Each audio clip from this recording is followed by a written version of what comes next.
न बाड़ी उपजे, प्रेम न हाड बिकाय, राजा प्रजा जही ऊंचे, शीश दे ले जाए। हरती पापानी हरि। नमस्कार बंधुओं, मैं मनोज कुमार प्रावटिस्ट और आज उपस्थित हुआ एक ऐसा विषय को लेकर के जिसके बारे में लोगों के मन में बहुत तरह की भ्रांतियां हैं, संशय है। और वह संशय यह है कि लोग कहते हैं कि भाई उपदेश दिया जाता है कि हमें चोरी नहीं करनी चाहिए, अस्थेय का पालन करना चाहिए, फिर भगवान खुद चोरी क्यों करते हैं, उनका हरि नाम क्यों है, माखन चोर क्यों है। इस पर हमने एक व्यक्ति के साथ बातचीत किया। मैं उनको अस्थेय के बारे में बता रहा था, तो उन्होंने इस सवाल को कर दिया। तो मैंने जो उनको जवाब दिया उसी को मैं आज आप लोगों के समक्ष रख रहा हूं। तो हमारे साथ अंत तक बने रहें और पहली बार वीडियो देख रहे हैं तो सब्सक्राइब अवश्य करें और आइकन बेल प्रेस कर दें ताकि सबसे पहले इस तरह का वीडियो आप तक पहुंच सके। तो चलिए वीडियो स्टार्ट करते हैं। नमस्कार बंधुओं, मैं मनोज कुमार प्रावटिस्ट। बंधुओं, एक दिन की बात है कि एक संभ्रांत व्यक्ति से हमारी मुलाकात हो गई और उनसे चर्चा होने लगा यम नियम के बारे में। और यम नियम में एक पॉइंट है, कौन चीज? अस्तेय। अस्तेय पर चर्चा हो रही थी। चोरी नहीं करनी चाहिए, मन वचन कर्म से चोरी करना पाप है और यह पाप जो है सो बहुत बड़ा बंधन है। इसका जो फल है बड़ा परिणाम बुरा होता है। सुनते सुनते उन्होंने कहा कि भाई वो भी थोड़ा ज्ञानी थे, वो भी शास्त्र का नॉलेज है उनको भी।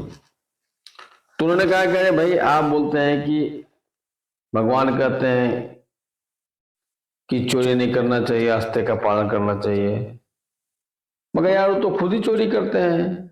मैं कैसे? तो भाई उनका नाम है हरि, हरि का मतलब ही तो है चोर। तो अगर भगवान का हरि नाम है इसका मतलब भगवान चोरी करते हैं। मैंने कहा कि भाई ये तो सवाल सही है। तो मैंने उनको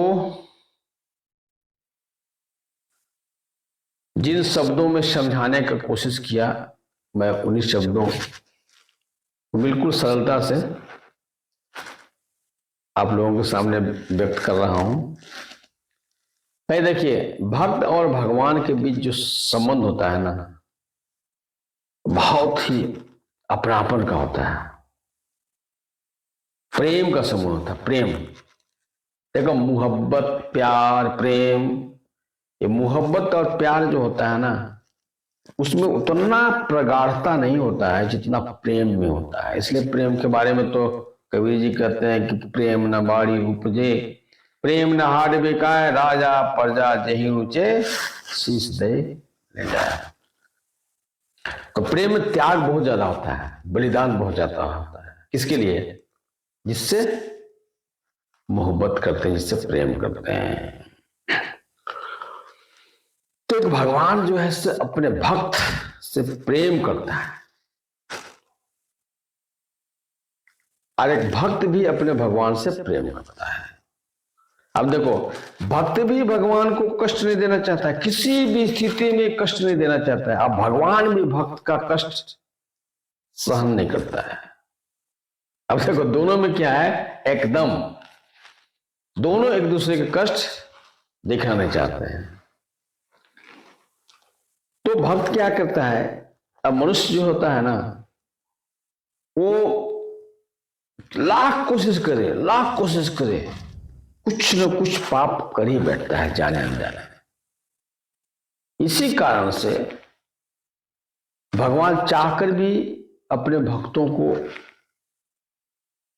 अपने गोद में नहीं ले पाते हैं, क्योंकि भगवान के गोद में जाकर के बैठने के लिए, उनके हृदय में समाने के लिए बिल्कुल ही विशुद्ध पवित्र होना होगा, बेदाग होना होगा।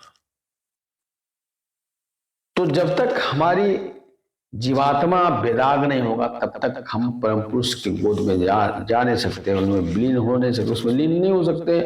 तो जब तक लीन नहीं होंगे तब तक परम आनंद की प्राप्ति होगी नहीं, तब तक हमें जिसको बोलते हैं मोक्ष मिलेगा नहीं। और भक्त जो है जानता है कि जो पाप है, कुकर्म है, उसका जो परिणाम बड़ा बुरा होता है, बहुत कष्ट भोगना पड़ता है। तो भगवान अगर मांगते हैं कि देखो मेरे भक्तों, तुम जितने भी पाप कर रहे हो, कुकर्म कर रहे हो, सब हमको दे दो। भक्त कहता है ना ना ना, कभी नहीं हम दे सकते हैं। अपने कुकर्मों को, अपने पापों को भोगने के लिए बार बार धरती पर क्यों नहीं जन्म लेना पड़े, मगर हमको देंगे नहीं। तो भगवान बड़ा लाचार हो जाते हैं, अब जबरदस्ती छीन भी नहीं सकते हैं। तब क्या करते हैं, बिना कहे अपने भक्तों के भक्ति से खुश होकर के, प्रसन्न होकर के, बिना कहे उनके कुकर्मों को, उनके पापों को धीरे से ले लेते हैं, उनके कल्याण के लिए, भक्तों के कल्याण के लिए। तो भाई परिभाषा के अनुसार चुपके से किसी की वस्तु को ले लेना, हरण करना, ये क्या हुआ, पाप हुआ। हरति पापानि हरि, तो पापों का हरण करते हैं इसलिए हरि है, अपने भक्तों के कल्याण के लिए। इसलिए कहने का मतलब है कि दूसरों के कल्याण के लिए अगर चोरी करना भी पड़े तो वह पाप नहीं है, ते है हरि, हरति पापानि हरि। इसलिए भगवान का नाम है हरि, और चोरी करते हैं अपने भक्तों के कल्याण के, उनके भलाई के लिए। बस लगने दूसरा सवाल भी पूछ दिए, कह रहे भाई भगवान को तो फिर हरि तो ये, बल्कि माखन चोर भी कहते हैं कि भगवान कृष्ण माखन की चोरी करते थे। तो भगवान खुद ही माखन के चोरी करते थे, तो भाई आम पब्लिक क्यों नहीं करेगा देखा देखी। बंधुओं, मैंने उनसे कहा कि भाई देखो, भागवत पुराण में कहा गया है कि भगवान कृष्ण माखन की चोरी करते थे गोपियों के घर में जा जा करके, अपने बाल बालों के साथ। हमने पहले ही कहा कि पुराण में जो बातें कही गई हैं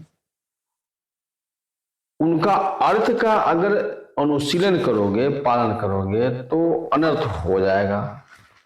अभी यही हो रहा है, पुराणों में जो बातें कही गई हैं उनके अर्थों का आदमी पालन कर रहा है, मगर उनके पीछे जो गूढ़ार्थ है, गूढ़ रहस्य छिपा हुआ है, उसका भावार्थ कुछ और है। कबीर दास की उल्टी वाणी, बरसे कमल भीगे पानी। तो इसको अगर अर्थ लोगे तो कमल का मतलब कमल के फूल, आप पानी का मतलब पानी, तो कमल से पानी गिरेगा, चुएगा तो फिर पानी कैसे भीगेगा। तो यहाँ कमल का मतलब आंख, लोचन, पानी का मतलब हाथ, तो यही चीज है। तो भक्त क्या करता है कि कुकर्म तो नहीं देता है किसी भी कीमत में, लेकिन भक्त को पता है कि जो सुकर्म है ना, मतलब आदमी साधना, सेवा, त्याग, तपस्या करके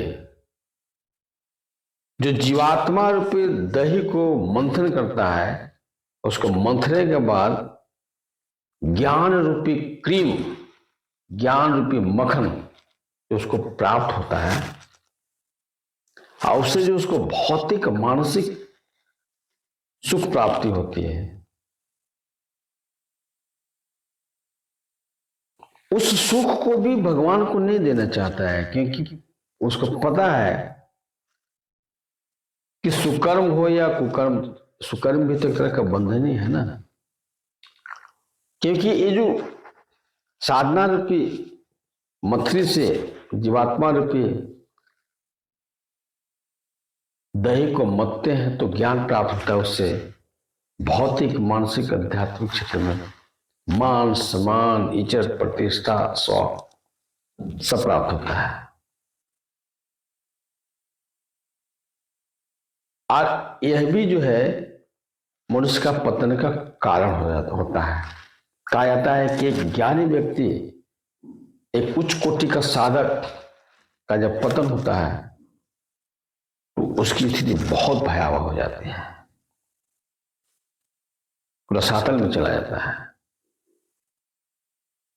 जिसके कारण उसको लंबे समय तक दुख भोग करना पड़ता है। देव योनि प्राप्त होता है।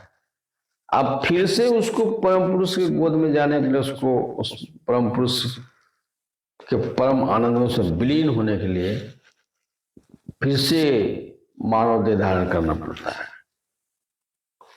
तो परम पुरुष क्या करते हैं? अब भगवान भक्त क्या करता है कि इसको भी नहीं देना चाहता है,